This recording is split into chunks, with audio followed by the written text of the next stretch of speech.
I wanted to ask you about Jacob Stockdale. I just saw the London Times did their Lions team for the autumn, and I was curious to see who they'd pick. So basically, if you didn't play in autumn, you weren't eligible, was their point. And they had Jacob Stockdale in at number 11.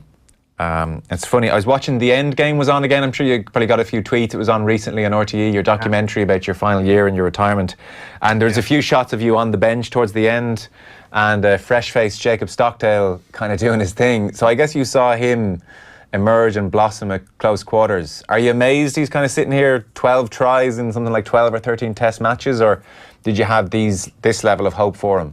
No, I mean, I think that he's surprised himself. I don't think, to have the strike rate that he's had, there's no doubt about it. He should be in a Lions team. I mean, he probably would be in a world team with the strike rate that he's had.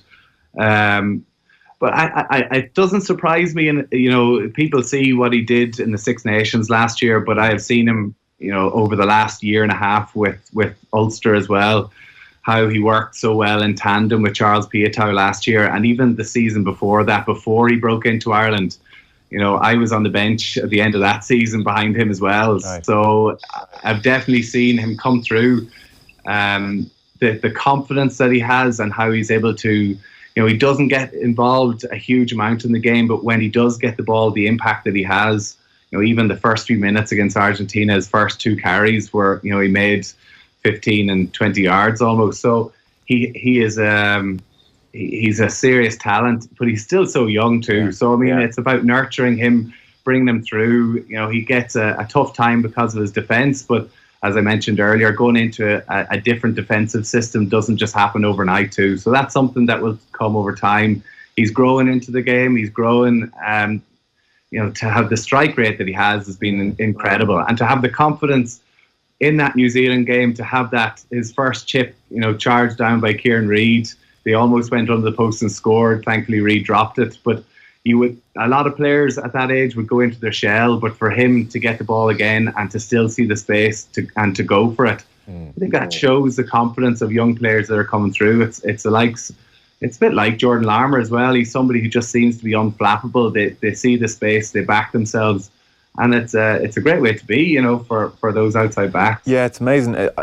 Kind of a tough question to ask, but I guess you might be the best person really to ask it. I haven't seen him so close for longer than most of us.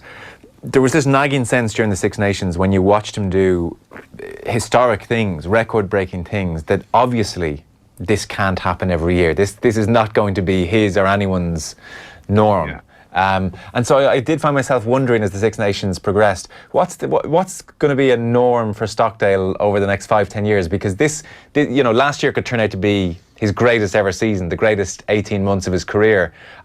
Consistently over the next 5-6 years, is he going to be a guy who's going to be a starting winger for Ireland, who's going to come in with, 20, 30 tries across his career? Would they be the expectations you'd have for him now? I mean, I think to have another year like he had last year, or even to get, to try and do that over a couple of years is very difficult. Yeah. But I think that he has set the standard for himself. He's continued it on this year. I think he had pretty much 2 games at the start of the season with Ulster, or 3 games, scored 2 tries. He has an incredible strike rate. And for me as a player, I always got this. I didn't score many wonder tries. But I always got this, that I was in the right place at the right time, a bit of a poacher. And towards the end of my career, I found out that I was always the guy picking him up off the ground. So he would always score, and I was always the guy picking him up off the ground, patting him on the back.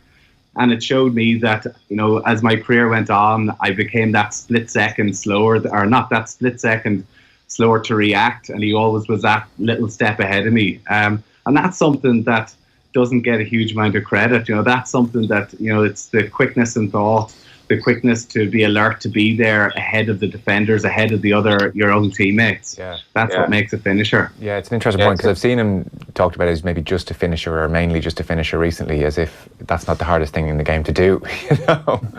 Exactly. But it's natural to him, which is a good way to be.